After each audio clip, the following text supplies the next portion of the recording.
এবার মা খাইয়ে দিচ্ছে। মাম্মা সবাইকে হাই বলো। আই। সো ফাইনালি এইখানে আমি ফুল দিয়ে খুব সুন্দর করে ডেকোরেশন করে দিয়েছে। এটা হচ্ছে ওর বসার জায়গা, এখানে ও বসে খাবে।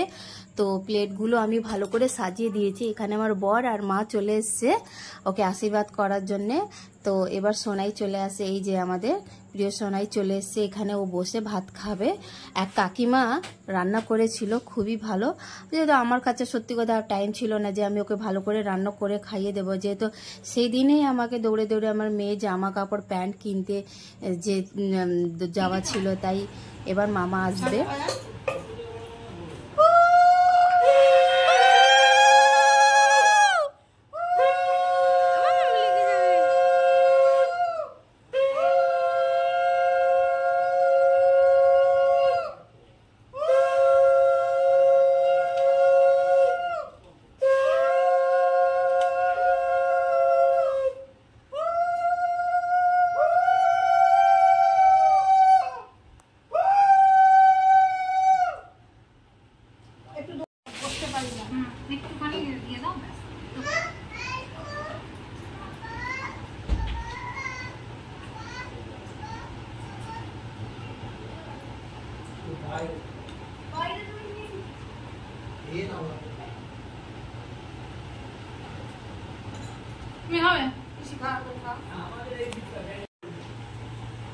এবার মা খাইয়ে দিচ্ছে।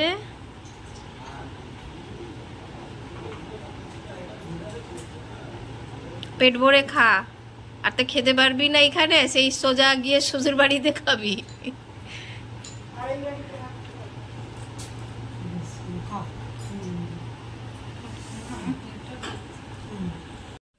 আমরা এই জাস্ট ছোট ননদকে আইবুড়ো ভাতটা খাইয়ে এলাম। কালকে ওর বিয়ে, আমাদের শ্যাওড়াপুলিতে নিস্তারণী মন্দিরে ওর বিয়ে আছে।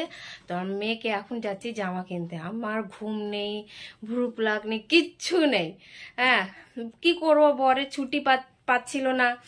কালকে কলকাতায় ভোটটা শেষ হয়েছে, এখনো আজকে ওর ছুটি নেই। ও ভেবেছিল আজ থেকে 2 দিন ছুটি পাবে, কিন্তু বলছে না এমার্জেন্সি। তোমরা জানোই যারা কলকাতায় পুলিশে চাকরি করে তাদের তো মানে ছুটি নেই। তো সেই জন্য আমি মেয়েকে না, ও বেচারি আমার মেয়েও ঘুমোয়নি। তো আমি বললাম আমি রেডি হয়ে গেছে, তাড়াতাড়ি ওকে রেডি করে এবার আমরা যাব মেয়ের একটা জামা কিনতে। ছেলে আমাদের সবারই আছে, শুধু ওর একটা ভালো একটা জামা কিনবো। সো ফাইনালি আমার রানী রেডি। দেখি মাম্মা লিখে কি সুন্দর লাগছে না, লিপস্টিক পরেছে, বাবা বাবা। দেখি দেখি মাম্মা সবাইকে হাই বলো। আই। আমার রানী কি সুন্দর লাগছে না, স্কার্ট পরেছে। একটু চুল থাকলে আরো ভালো লাগতো আমার মেয়ে, না না শোনো মা, চলো চলো রেডি হবে। সো আমিও রেডি হয়ে গেছে, এবার আমি বেরোবো। কটা বাজে? 4:10। আমার এই ড্রেসটা খুবই পছন্দ হয়েছিল, বাট ওর বাবা বললো না নিতে হবে না, যেহেতু গরম সময় এবার ও পরলে কুটকুট করবে, তাই নেওয়া হলো না। এখানে দেখো আমার মেয়ে কোথায় যাচ্ছে, মামাম এই এই।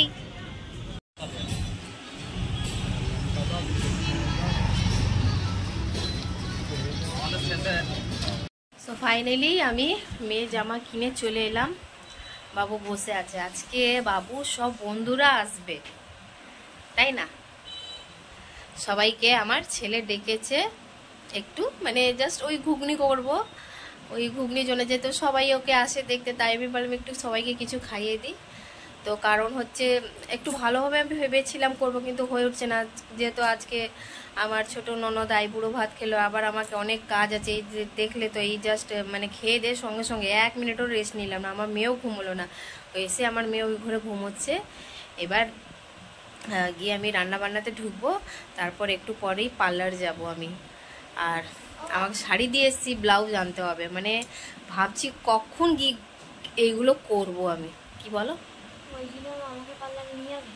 পার্লারে কি করতে? না বাবা, এখন তোমার পা ঠিক হয়নি, এখন হাওয়া অত লাগেও না, লোকজন দেখবে তো। আচ্ছা, আমার মেয়ের ড্রেস কেমন হয়েছে সেটা তোমাদেরকে কালকে দেখিয়ে দেবো। আমার মেয়ে যখন ড্রেস পরবে তো অবশ্যই তো তোমরা দেখে নেবে। আর এত মানে ঘুরেছি কি বলো তো, সে তার ভালো মানে জামাই পাচ্ছি না, ডাংরি নিচে ও না মানে আমার মেয়েটা এত রোগা পাতলা, মানে ওকে আমি চেঞ্জিং রুমে গিয়ে পড়াচ্ছি, এইখানে পড়ে যাচ্ছে ওইখানে খুলে যাচ্ছে, মানে 2 বছরের জামা নিচ্ছি সেটা ওর বড়, 1 বছর জামা নিলে সেটা কি হবে কিছুদিন পর পরবে, তারপর ওর টাইট হবে, মানে বুঝতেই পারছি না আমার রোগা পাতলা মেয়েটাকে নিয়ে। তো আমি ওর বাবাই বললো ছেড়ে দাও, তাহলে একটা ফ্রক নিয়ে নাও, তাই ও একটা ফ্রক নিয়ে নিয়েছে। আমি বাবা বাবুরে লাগছে না। আর আমি এটা লাগিয়েছি Swiss beauty lipstick, Swiss beauty, বুঝলি খুব সুন্দর না কালারটা। আপাতত ছেলের 2টো বন্ধু এসছে, তো ওদেরকে আমি ঘুগনি দিয়ে দিচ্ছি। একজনের আসার কথা ছিল কিন্তু বেশি জন আসেনি, জানি না সবাই কি করছে। কি আমার রান্না এইভাবে কাটে, ওই মুখে ওসব কি খেয়েছে চানাচুর না লেস। আর দেখো হ্যাঁ সবার আসার কথা ছিল, 2জনই এসছে, আমি দিয়ে দিই। আর আমি দেখো মানে ওদের অপেক্ষা করছি যে ওরা আসলে আমি একটু পার্লারে যেতাম। এই মাম হাত দেবে না, পড়ে যাবে। তো ওরা দেখো কখন আসে, না আসলে আমি বেরিয়ে যাব পার্লারে ভাই, কারণ কালকে বিয়ে, টাইম পাবো না, মাকে বসিয়ে আমি চলে যাব। এই যে ঘুগনিটা আমি ওর 2টো বন্ধু এসে ওদেরকে দিয়ে দিই, তারপর একটু আমি ফ্রেশ হব। কি হয়েছে তোমার, এত পরেশান করছো কেন তুমি আমাকে? কি হয়েছে বলো, কি হয়েছে? ফাইনালি আমার ছেলের 2 বন্ধু এসছে, আর ডেকেছিলাম 10 জন, কেউ আসেনি। আমি দেখ বাবু, তোর কোনো বন্ধুকে আমি বাড়িতে আর ঢোকাবো না। তোর দেখ আমি পার্লারে না গিয়ে, হ্যাঁ ব্লাউজ আনতে না গিয়ে, শাড়ি আনতে না গিয়ে আমি দাঁড়িয়ে দাঁড়িয়ে বিকেল থেকে রান্না করছি। আর দেখ আমি পার্লারে যাইনি তোর জন্যে, তোর বন্ধুর জন্যে। এটা ঠিক হয়েছে কিষানু বল? হ্যাঁ, তো আমি এখন যাচ্ছি, ওরা বসুক খাক, আমার মেয়েও বসে খাচ্ছে ওদের সাথে, এরা খাক, আমি চললাম দোকানে। পার্লারে গেলাম, কি সুন্দর আইব্রো করিয়ে নিয়েছি না, ভালো লাগছে।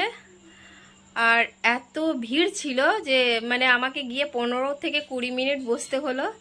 এবার আমি ভাবছি মানে রান্নাবান্না হয়েই গেছে, মা শুধু 4টে রুটি করবে ছেলের জন্য, মেয়ে তো হয়েই গেছে। এবার আমি গিয়ে একটু আমার ননদকে অল্প একটু করে মেহেন্দি লাগিয়ে দেব, কারণ হচ্ছে কেউ মেহেন্দি লাগানো নেই, আর ওদের শ্বশুর বাড়ি বলেছে নাকি ওদের বাড়িতে গেলে ও মেহেন্দি পরবে, মানে ওরা ভালো করে ডিজাইন করে দেবে। তাই আমি ভাবলাম যে নতুন বউ হাতে একটু মেহেন্দি না পরলে ভালো লাগে, বলে না কে 16 সিঙ্গার না করলে হয়, তাই না? তো ওকে মানে জাস্ট নাম একটা হয় না যে মেহেন্দি লাগাতে হয়, তাই ওকে একটু গিয়ে হাতে মেহেন্দি লাগিয়ে দেব। আমি আগে ড্রেস চেঞ্জ করি, আমি নাইটি পরে যাব, ভাবা আমি পাচ্ছি না, বহুত গরম বহুত গরম। ফাইনালি সোনাইকে মেহেন্দি লাগিয়ে দিয়েছি, ও বেশি বড় করে পরেনি, যেহেতু শ্বশুর বাড়িতে গিয়ে মেহেন্দি পরবে, তাই না? একদম। আর পেছনে দেখা, তোমরা কমেন্ট করো অবশ্যই, জানিও কেমন হয়েছে। ওই যে আমার মেয়েকে দেখো, বাপরে, হ্যাঁ ও বলছে এটা। বন্ধুরা রাত্রে বাজে 12টা, 5 মিনিট বাকি আছে। আমি জাস্ট এই ফ্রেশ হয়ে মুখ হাত পা ধুয়ে খালি হলাম। এবার মাঝে মাঝে এত রাগ ধরিয়ে দেয় না, যখন বলবো হাই বা বাই বলতে তখন বলবে না। হ্যাঁ কেউ না, কেউ নেই। তো তো তোমরা আমাদের চ্যানেলটাকে তাড়াতাড়ি সাবস্ক্রাইব করে দাও, লাইক করো, কমেন্ট করো, খুবই ভালো লাগবে। বাই। ও তো আমি বলিনি, ও আমার আগেই বাই বলে দিয়েছে, ও বুঝতে পেরেছে এবার মা আমার রাগ। তো কালকে সকালে আবার নতুন করে সবকিছু শুরু হবে। কালকে গায়ে হলুদ আছে, স্নান টান করে ও, হ্যাঁ ওই শাখা পলা পরবে, ও যাবো তাড়াতাড়ি। তার আগে আমার 2টো কাজ হয়নি এখনো, তো কালকে সকালে তাড়াতাড়ি উঠে আমাকে আমার কাজ সারতে হবে। আজকের জন্য এইটুকুনি, বাই।